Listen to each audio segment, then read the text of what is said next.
جو باقی رات میں ایک عابد زاہد اپنی عبادت میں نوافل میں گزارتا ہے، اور سیکھنے والا طالب علم یا علم حاصل کرنے والا وہ علم سیکھ رہا ہے، علم کو حاصل کرتا ہے۔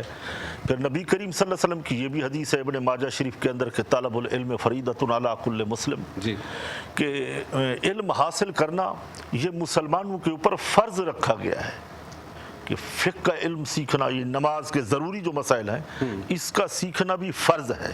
اس کے بغیر جو نماز کے مسائل ہیں وہ نہیں آتے ہوں گے تو نماز کہاں سے ہوگی؟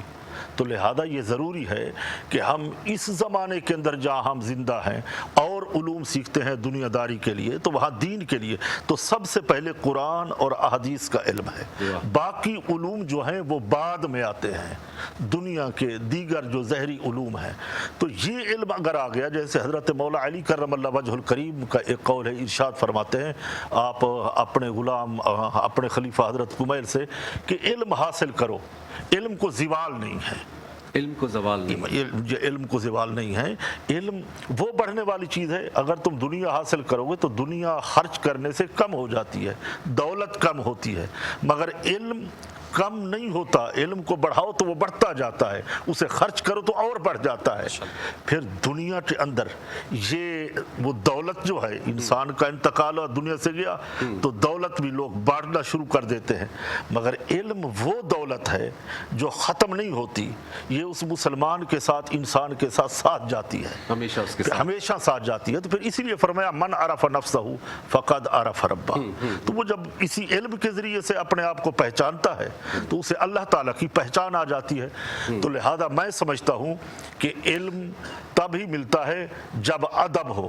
ہم اسی پروگرام سے پہلے ہم بیٹھے ہوئے تھے، باتیں ہو رہی تھی شاہ صاحب سے، تو اسی ادب کے اوپر ہی بات ہو رہی تھی، تو میں اس نتیجے تک پہنچا ہوں کہ جس کے پاس جتنا ادب زیادہ ہوگا اس کے پاس علم زیادہ ہوگا۔ سبحان اللہ مفتی صاحب، بہت ہی آپ نے بہت ہی مفصل اچھے طریقے سے ہمارے سننے والوں کے لیے سادہ الفاظ میں کہ اگر ادب ہے تو آپ کے پاس علم جو ہے وہ بہت اچھے طریقے سے پہنچ سکتا ہے۔ میں اس سلسلے کو آگے بڑھانا چاہتا ہوں، ہمارے ساتھ سید ارشاد حسین اشرفی صاحب موجود ہیں۔ علم کے لیے تو میں سوال ضرور کروں گا، لیکن شاید ہمارے بہت سارے اس وقت ویورز کو یہ بات نہیں معلوم ہے کہ ایک ایسے سفر سے علامہ صاحب آپ واپس آئے ہیں کہ جس کا آپ خود کو بھی ایک تجربہ آپ کو ایسا حاصل ہوا ہے۔ کیا آپ اپنا وہ تجربہ تھوڑا سا ہمارے ویورز کو، کیونکہ یہ بڑی ہی ایک ایسی بات ہے کہ شاید میرے منہ سے لوگوں کو اتنی سمجھ میں نہیں آئے گی، لیکن ایک نئی زندگی آپ کو پروردگار نے دی، وہ کیسے ہوا؟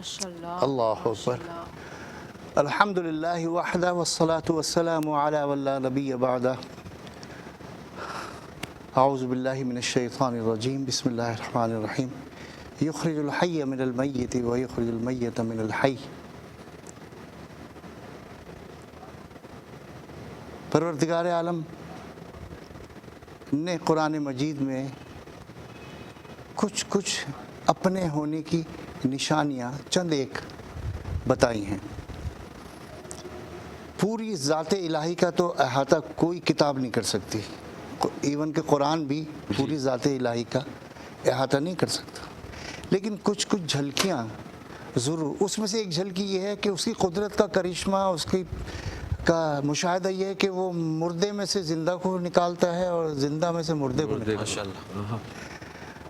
اب میرے ساتھ علاج کے سلسلے میں دنیا امریکہ بھاگتی ہے، میں اتفاق سے بیمار ہونے سے پہلے ہی امریکہ میں تھا، جی وہیں مجھے کووڈ ہوا اور کووڈ بھی بہت سیویئر ہوا، پھر 2.5 مہینے میں زیر علاج رہا، اس میں 18 دن وینٹیلیٹر، بالآخر جب بالکل مرنے کے قریب ہوا تو وینٹیلیٹر تو انہوں نے ڈال دیا، پھر وینٹیلیٹر بھی فیل ہو گیا اور انہوں نے یہ ڈکلیئر کیا کہ ناؤ یو آر ڈیڈ، اور میرے بیٹے کو کہا کہ ان کو دفن کا انتظام کریں۔ ڈاکٹرز نے کہا؟ جی ڈاکٹرز نے کہا، نیو یارک کے ڈاکٹروں نے کہا اچھا کہ اب ہم جو کچھ کر سکتے تھے کر لیا۔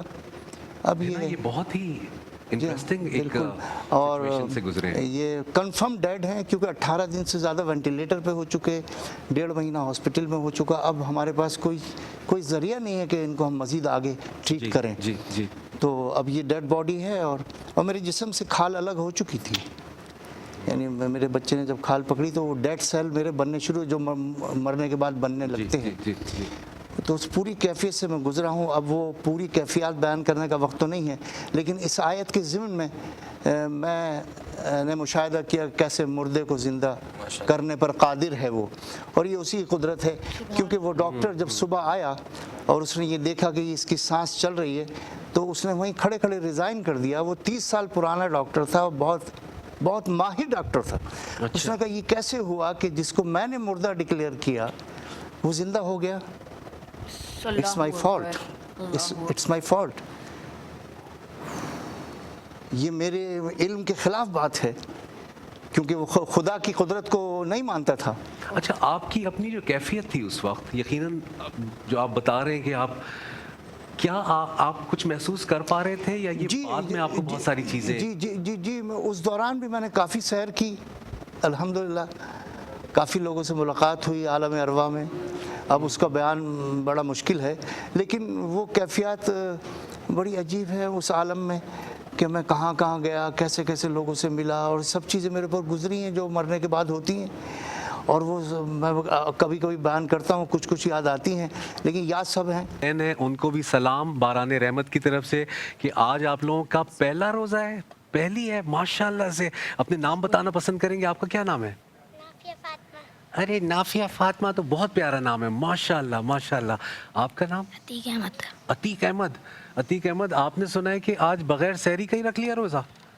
سلام ہے آپ کو, کیا بات ہے. آپ کو 2 ڈبے ملیں گے آج, فکر نہیں کریں. آپ کا نام کیا ہے؟ احمد رضا. احمد رضا. احمد رضا. گلا خشک ہو رہا ہے, بھوک زیادہ لگ رہی ہے؟ پیاس زیادہ لگ رہی ہے. بس تھوڑا سا دیر رہ گئی ہے, اس کے بعد تمہیں جامع شیریں کی طرف سے اور کوک کی طرف سے بہت سارے گفٹ ہیمپر بھی ملیں گے اور خوب سارا پینے کو ملے گا. ذرا سا بس برداشت کر کے رکھ لو. اور آپ کا نام کیا ہے؟ محمد عثمان رضا. محمد عثمان رضا, ماشاءاللہ, یہ بھی بہت پیارا نام ہے. اور یہ تو میری بیٹی جو ہے مجھے اتنی کوئی پیاری لگ رہی ہے. آپ کا بھی روزہ ہے ماشاءاللہ. آپ کا نام؟ ام ہانی. واہ, پہلا روزہ رکھ لیا. امی ابا نے منع نہیں کیا کہ ابھی چھوٹی ہو, تھوڑا سا دیر انتظار کر لو؟ آپ نے ضد کی کہ میں رکھوں گی؟ ضد کی تھی؟ سحری کی تھی؟ کیا کیا تھا سحری میں؟ سحری میں وہ کیا کہتے ہیں آپ بتائیں. دہی بڑے کھائے تھے. دہی بڑے کھا لیے تو مرچیں لگی ہوں گی بہت, نہیں؟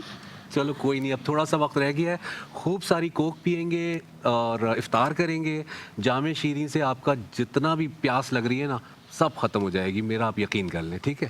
آپ کا نام کیا ہے؟ بہزار مرتضی. بہزار مرتضی, یہ بھی بہت پیارا نام ہے ماشاءاللہ سے. آپ کا بھی پہلا ہی ہے روزہ؟ ماشاءاللہ, جیتے رہو, سلامت رہو. محمد شعیب. محمد شعیب. اچھا, یہ بہت پیارے پیارے بچے ہمارے ساتھ موجود ہیں اور ہمارے ساتھ یہ افطار کریں گے. بات ہو رہی تھی علم اور عمل کی, تو اس وقت میں علامہ جواد آبدی صاحب سے ایک سوال کرنا چاہتا ہوں, اور وہ میرے خیال میں آج کے ینگسٹرز یہ ضرور معلوم کرنا چاہتے ہیں کہ ایک تو دو سوال جو ہیں یہ جڑے ہوئے ہیں. استاد اور شاگرد, ان کا رشتہ کیا ہے؟ اور دوسرا معلوم کرنا چاہتا ہوں کہ استاد کیا ضروری ہے کہ صرف مسلمان ہو تو اسی کی قدر کی جائے یا اسی کی خالی رسپیکٹ کی جائے؟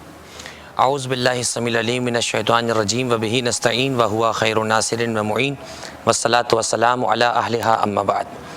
سب سے پہلے تو علی در بھائی, آپ کو اور آپ کی جو کو ہوسٹ ہیں ہماری, ان کو سب کو اور پوری ٹیم کو بہت زیادہ مبارکباد پیش کرتا ہوں کہ باران رحمت کے عنوان سے اس برس بھی بہت خوبصورت یہ سجایا گیا سیٹ. پروردگار ہمارے دلوں کو اسی طرح ہرا بھرا کر دے جو ہم ماحول اپنے سراؤنڈنگ میں دیکھ رہے ہیں, اور رمضان کی برکتیں اور جو باران رحمت ہے اس کو ہمیں اس کو حاصل کرنے کی توفیق عطا فرمائے. بہت خوبصورت عنوان, اور مجھ سے پیشتر دونوں بزرگ علماء کرام نے اس پہ سیر حاصل گفتگو کی ہے. میں ایک جملے میں یوں سمجھوں, علم و عمل کے حوالے سے گفتگو ہم کر رہے ہیں. دیکھیے, علم وہ جوہر ہے کہ جو نور کو مٹی کو سجدہ کرنے پہ مجبور کر دیتا ہے. آدم علیہ السلام کا پتلا جب اللہ نے تیار کیا تو ملائکہ جن کی خلقت نور ہے, وہ علم کا جوہر تھا جس کی وجہ سے ملائکہ نے حضرت آدم علیہ السلام کو سجدہ کیا.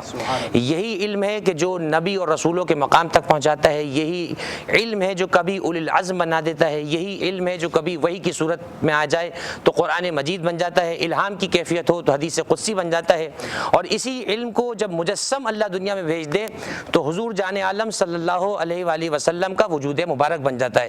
تمام علوم کا منبع، تمام علوم کا سرچشمہ، تمام علوم کا مرکز اور محور حضور کی ذات ہے۔ علم پہ جب ہم بات کرتے ہیں، علم اور عمل، دیکھیے علم کے اندر بھی وہی الفابیٹس ہیں جو عمل میں ہے، صرف ترتیب کا فرق ہے، عین لام میم، عین میم لام۔ اسی لیے دو مصرے کے شاعر نے کہتے کہ عمل سے زندگی بنتی ہے، جنت بھی جہنم بھی، یہ خاکی اپنی فطرت میں نہ نوری ہے نہ ناری ہے۔ یہی انسان کبھی جنتی بن جاتا ہے، کبھی دوزخی بن جاتا ہے۔ علم وہ جوہر ہے کہ انسان کو سرکش ہونے سے بچاتا ہے، علم انسان کو اطاعت سکھاتا ہے، تواضع سکھاتا ہے۔ ابھی ہم روزے سے افطار کر کے فارغ ہوئے ہیں، یہ علم پروردگار تھا، یہ روزے کا حکم تھا نا کہ ہم نے صبح سے لے کے شام تک کچھ چیزوں سے امساک کیا، رکے رہے، یہی علم تھا۔ اب اگر کوئی کہے نہیں میں 8 بجے تک روزہ چلاؤں گا تو یہ علم نہیں ہے، یہ سرکشی ہے۔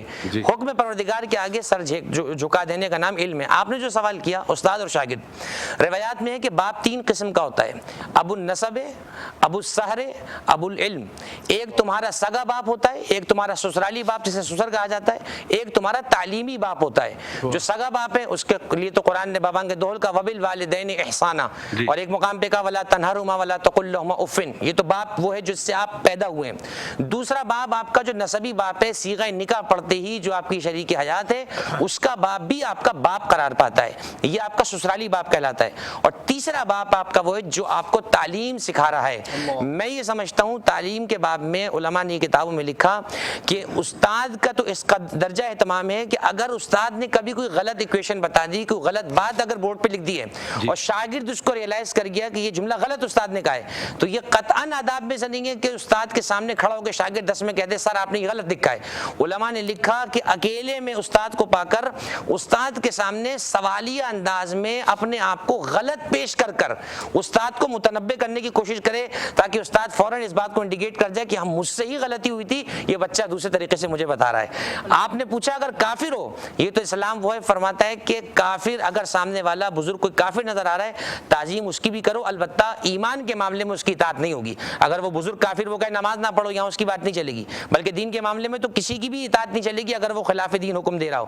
تعظیم کی جہاں تک بات ہے، تمہارا استاد، تمہارا ٹیچر، تمہارا پروفیسر، تمہارا شیخ، تمہارا مرشد، تمہیں سکھانے والا اگر کافر بھی ہے، اسلام کہتا ہے اس کی تعظیم اس اینگل سے کرو، اس باکس میں رہ کر کرو کہ وہ تمہارا استاد ہے، تمہارا ٹیوٹر ہے، تمہارا ٹیچر ہے، تمہیں پڑھانے والا ہے۔ بلکہ میں تو سمجھتا ہوں ہمارا جو نسبی باپ ہوتا ہے نا، وہ تو ہمیں عالم ارواح سے یہاں دنیا میں پیدا کرتا ہے، اور یہ جو استاد ہے یہ وہ ہے جو تمہیں زمین سے اٹھا کے آسمان کی بلندیوں پہنچا دیتا ہے۔ تو آج کا پیغام بھی یہی ہے، بارہ رحمت کی سحری کا عنوان بھی یہی ہے، بہت اچھا عنوان رکھا ہے پہلی رمضان میں، علم و عمل۔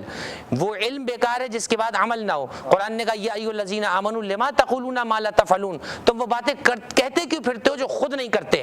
آج ہمیں کہنے سے زیادہ اس پہ عمل کرنے کی ضرورت ہے۔ آج جو ہم باتیں کر رہے ہیں کاش سب سے پہلے خدا مجھے اس پہ عمل کرنے کی توفیق عطا فرمائے۔ میں ایک اچھا رول ماڈل بن سکتا ہوں تو میں کسی کو کہنے کے لیے کیپیبل ہوں، اگر میں خود ہی اس پر پورا نہیں اتر رہا ہوں تو میں یہ سمجھتا ہوں کہ صرف باتیں تو ہو سکتی ہیں، عمل کے میدان میں ہم بہت پیچھے نظر آئیں گے۔ سبحان اللہ، بہت بہت بہت شکریہ۔ میں تھوڑی سی بات، کیونکہ جس وقت ہم علامہ صاحب آپ سے گفتگو کر رہے تھے تو میں تھوڑی سی آپ سے پرسنل آپ کے ایکسپیرینس کی طرف لے گیا تھا، لیکن میں آپ سے بھی جاننا چاہتا ہوں کہ نبی اکرم صلی اللہ علیہ وآلہ وسلم خاتم النبیین رحمۃ للعالمین، ان پہ جو وحی کا جو پہلا سلسلہ ہے وہ بھی تو علم ہے کہ پڑھ، اس کے بارے میں اگر آپ تھوڑا سا بیان کریں گے تو ہمارے سننے والوں کے لیے بہت بہت اچھا رہے گا۔ الحمدللہ وحدہ والصلاة والسلام علی من لا نبی بعدہ۔ اعوذ باللہ من الشیطان الرجیم، بسم اللہ الرحمن الرحیم۔ وعلم آدم الاسماء کلہا، علم روشنی ہے، علم آگہی ہے، علم ہدایت ہے، علم نجات ہے، علم ترقی ہے، علم کامیابی ہے، علم وجہ شرف انسانیت ہے۔ ماشاءاللہ، واہ، سبحان اللہ۔ علم کا منبع اصل ذات پروردگار عالم ہے، علم کا وسیلہ ذات انبیاء کرام ہے، اور علم کے وارث ائمہ کرام اور علماء کرام ہیں۔ یہ تو میں نے سیکوینس بتا دیا آپ کو۔ علم ایک واحد فرق ہے جو حیوانیت میں شامل ہونے کے باوجود، ہم حیوانیت میں شامل ہیں، یہ علم ہی ہے جو ہمیں حیوانیت کے زمرے سے نکال کر انسانیت کے زمرے میں شامل ہونے کا شرف بخشتا ہے۔ سبحان اللہ۔ ورنہ ہم میں اور جانوروں میں کوئی فرق نہیں ہے، اسی طرح پیدا ہوتے ہیں، اسی طرح کھاتے ہیں، اسی طرح پیتے ہیں۔ لیکن اللہ نے جب فرشتوں کو یہ کہا اور فرشتوں نے اس پہ اعتراض کیا تو اللہ نے فوری طور سے کوئی جواب نہیں دیا، بلکہ آدم کو علوم عطا کر دیے۔ واہ، باقی فضیلتیں ہیں یقیناً ہیں، لیکن جو بیان قرآن میں ہوا ہے وہ ایک ہی فضیلت کا بیان ہوا ہے، اور اس نے ساری فضیلتوں کو اپنے اندر سمیٹ لیا، وہ علم ہے۔ وَعَلَّمَ آدَمَ الْأَسْمَاءَ كُلَّهَا، ہم نے سارا علوم اپنی ذات کی طرف سے جو بھی ہم چاہتے تھے آدم کو عطا فرما دیا۔ اب فرشتوں سے پوچھا اب آؤ تم بتاؤ یہ علم ہے تمہارے پاس؟ فرشتوں نے صاف انکار کر دیا، اور ہمارے پاس تو کچھ بھی نہیں ہے۔ یعنی فرشتوں سے بھی افضل اگر کسی نے کیا ہے تو وہ علم ہے، حیوانیت سے افضل کسی نے کیا ہے تو وہ علم ہے۔ علم ہی ہے جو روشنی فراہم کرتا ہے۔ علم کی دو قسمیں ہیں، ایک علم جو ہدایت تک پہنچا دے، ایک علم جو گمراہی تک پہنچا دے۔ یہ دونوں علم ہیں، لیکن یہ اللہ کا احسان ہے کہ اس نے اپنے حبیب رسالت مآب صلی اللہ تعالی علیہ وسلم کے صدقے و ذریعے اور اپنے تمام انبیاء اور ائمہ کے ذریعے، علماء کے ذریعے وہ علم ہم تک پہنچایا جو ہمیں ہدایت کی طرف لے جائے۔ اس لیے ہم دعوت دیتے ہیں اسلام کی، دعوت دیتے ہیں دین کی۔ اس کی وجہ یہ ہے کہ ساری انسانیت محتاج ہے نجات کی اور کامیابی کی، اور وہ بغیر علم کے حاصل نہیں ہو سکتی۔ اب علم چاہے کہیں بھی ہو، وہ وراثت انبیاء کی ہے، چاہے وہ کسی یہودی ملک میں ہو یا عیسائی ملک میں ہو، دراصل اس کا منبع اور مخزن اور سورس وہ انبیاء کی ذاتی ہے، اور انبیاء نے حاصل کیا براہ راست ذات پروردگار عالم سے۔ اس لیے فرمایا کہ یہ علم جو ہے یہ مومن کی میراث ہے۔ واہ واہ، یہ اسی لیے کہا ہے، وہ کسی کے پاس بھی ہو، وہ گئی ہمارے پاس سے ہی ہے، یعنی انبیاء کے ذریعے پہنچی ہے، جس کے پاس بھی جو پہنچا۔ بے شک۔ میں ایک چھوٹا سا سوال اور مفتی صاحب آپ سے کرنا چاہوں گا، اور کیونکہ وقت ہمارے پاس بہت کم رہ گیا ہے۔ یہ ڈیبیٹ بہت عرصے سے چلتی ہے، اور کبھی اس کے فیور میں بھی لوگ آتے ہیں، کبھی اس کے خلاف بھی آتے ہیں۔ کیا جس طرح ایک عام انسان کا جیسے وہ علم حاصل کرتا ہے، اس کو دینی بھی حاصل کرنی ہے، کیا ہمارے جو مدارس ہیں اس میں جو عام یہ والی تعلیم ہے جو دنیاوی ہے، اس کے بارے میں آپ کیا کہتے ہیں؟ آپ اس کے حق میں ہیں؟ آپ سمجھتے ہیں کہ ہمارے جو دینی جو مدرسے ہیں اب وہ وقت ہے کہ ان کو بھی یہ علم حاصل کرنا چاہیے جو دنیاوی ہے؟ جی بسم اللہ الرحمن الرحیم۔ پہلے تو میں آپ کو اور آپ کی ٹیم کو مبارکباد پیش کرنا چاہتا ہوں کہ ہر سال کی طرح یہ پروگرام جو ہمارا یہ چینل چلاتا ہے، بس فرق اتنا ہے کہ ساقی کی عنایت جاری ہے، مہمان بدلتے رہتے ہیں، میزبان بھی بدل رہے ہیں، وہ یہی باتیں ہوتی ہیں میزبان بھی بدل رہے ہیں، تقریباً۔ مہمان بھی بدل رہے ہیں۔ اب یہ مسئلہ ہے جہاں تک تعلیم کا، تو وہ یہ دور جدید کی جو تعلیم ہے، عصری تعلیم، ہم اس کے حق میں ہیں۔ ہمارے مدارس کے جو بورڈ ہیں، وفاق المدارس، تنظیم المدارس، یہ ان کے اندر یہ دور جدید کی جتنے علوم ہیں یہ سب پڑھائے جاتے ہیں، چاہے وہ انگلش ہے، ریاضی ہے، جو بھی ہے۔ اور اس میں فتاوی نویسی کے اندر تو ریاضی میتھ جو ہے وہ تو لازمی ہوتی ہے، اس کے بغیر ہم جو مسائل ہیں وہ حل ہی نہیں کر سکتے۔ اور اس سے پہلے جو آپ ایک مسئلہ پوچھ رہے تھے کہ اگر استاد کوئی غیر مسلم ہے تو اس سے بھی سیکھا جاتا ہے، بالکل حدیث کی روشنی میں حضور نبی کریم صلی اللہ علیہ وسلم کی حدیث ابن ماجہ میں کہ اگر تمہیں علم حاصل کرنا پڑے چین سے ہی وہاں جاؤ، یہ قید نہیں لگائی کہ وہاں مسلمان ہوں تو ان سے ہی حاصل کرو۔ امام اعظم ابو حنیفہ کے بارے میں آتا ہے، آپ نے کسی سے پوچھا کہ کتا کب جوان ہوتا ہے، تو اس یہودی عالم نے بتا دیا۔ جب وہ آپ کے وہاں بغداد شریف میں گزرتا تھا وہ یہودی عالم، تو آپ کھڑے ہو جاتے۔ تو شاگردوں نے کہا حضور وہ تو یہودی ہے، آپ کو اس کی تعظیم کے لیے فرمایا میں نے اس سے ایک مسئلہ پوچھا ہے اور سیکھا ہے، باقی ان باتوں میں میں علامہ جواد صاحب سے اتفاق کروں گا کہ ایمانیات کے بارے میں، توحید کے بارے میں، اس میں ہم ان کی پیروی نہیں کر سکتے۔ جہاں تک ادب اور احترام کا سلسلہ ہے وہ ہم ضرور کریں گے اور ان سے علم بھی سیکھیں گے، چاہے وہ نان مسلم عیسائی ہو، یہودی ہو، کوئی بھی ہو، اگر وہ فائدے اور پتے کی بات بتاتا ہے تو یقیناً سیکھنی چاہیے۔